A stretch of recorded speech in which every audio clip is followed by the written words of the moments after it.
So behind the glitz and glam of any construction sites, there is the aspect of the administration of a project. And I think that's something we do really well at Pascon Group.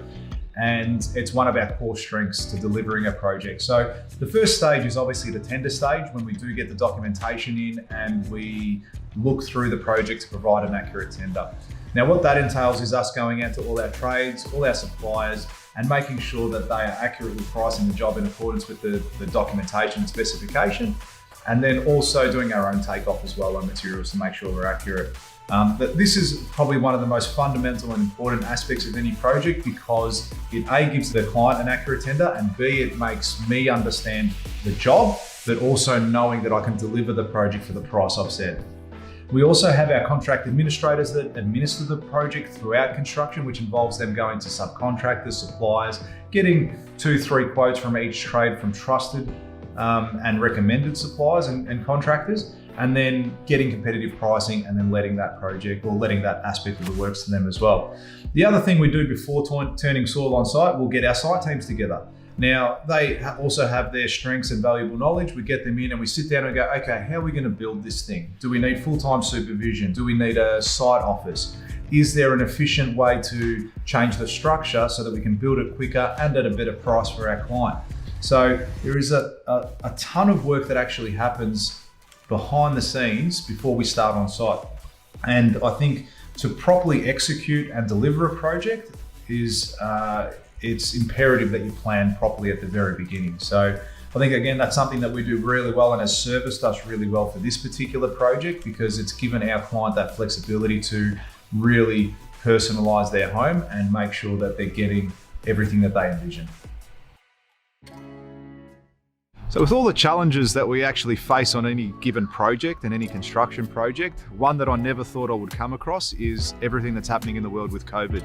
So now with the implementation of new restrictions on our community in Australia and also our construction sites, we've had to manage this process with all of our trades, our suppliers, and also our staff, because first and foremost, the safety of everyone is our number one priority.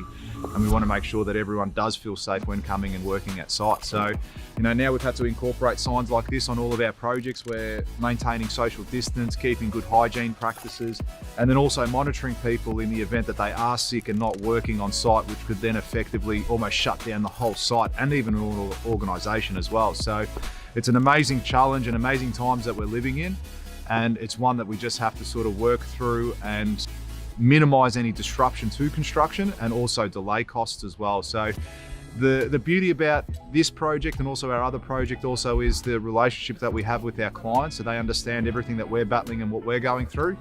And it's it's just a constant thing that we're monitoring at the moment, and hopefully we can get out of it sooner rather than later.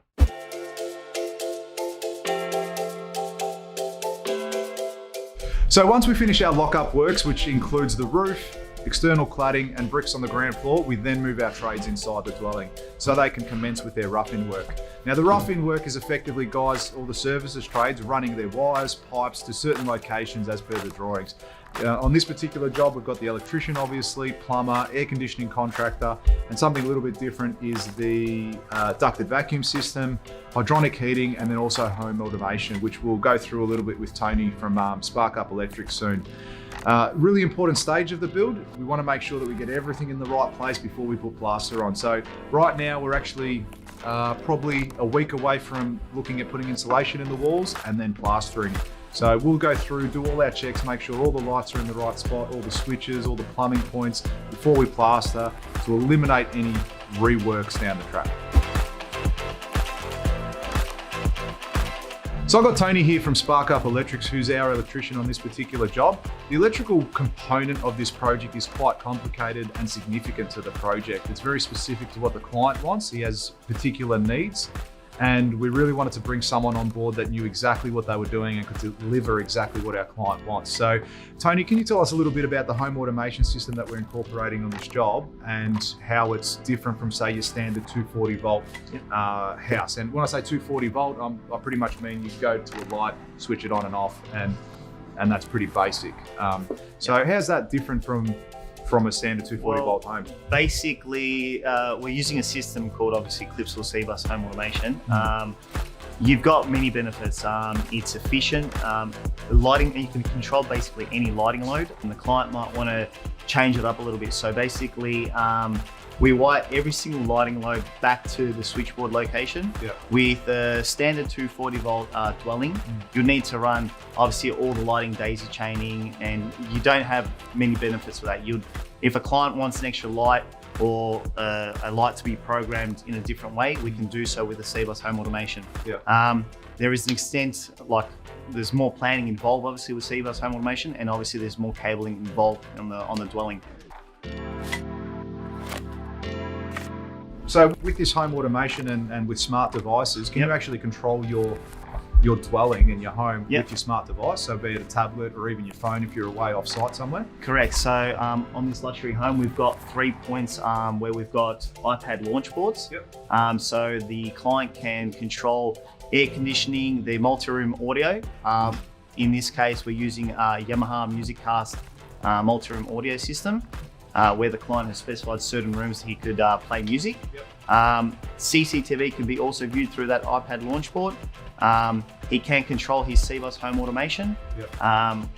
You can control all your blinds. So basically, everything is all in one. Pretty much everything. All in one app. You got it in exactly right, in one central location. One central location. And they can even take, if they want to sit on the couch, pull the iPad off the wall, sit on the couch, and away they go. They can. So as you can see, it's a really complicated process, and there is a significant amount more work on site that's required from your standard 240 volt home. Brick selection on this project was a task all on its own.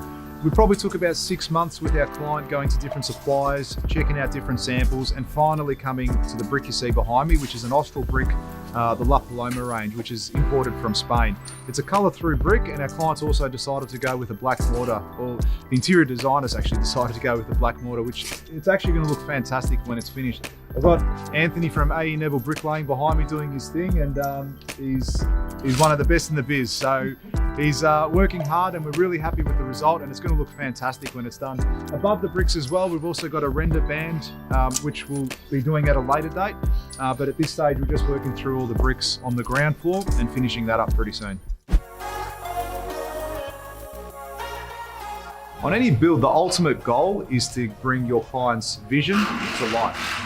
On this job, we've got a really well documented project. We've got over 100 drawings. We'd have a full specification and finishes schedule, as well as our structural and services drawing. So it doesn't leave anything open to interpretation. In saying that, reality and expectations are two different things. So we have regular meetings with our client on site where we walk through each room and make sure that they're happy with the space.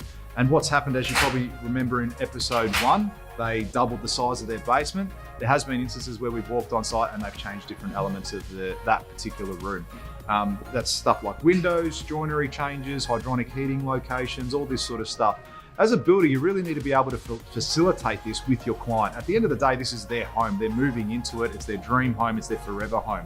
So we only get one shot to build this and to do it right. So we really want to work with them on a regular basis, making sure that they're happy with each space, so that way we can facilitate any changes at the right time and keep any costs to a minimum as well. So that's been a real key feature of this project for our ability to work closely with the client to deliver exactly what they want.